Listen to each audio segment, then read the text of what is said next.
sense maquillatge, sense pentinar i en pijama, que és com va una quan està en casa, perquè jo me quede en casa, vos diré una cosa.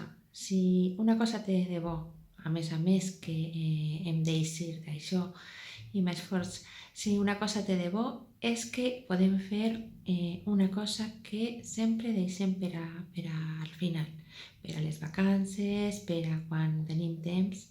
Ara tenim temps de sobra i podem llegir tebeos, podem llegir la premsa, podem llegir llibres, podem llegir en valencià, podem llegir en castellà i si ens agrada més podem llegir en anglès.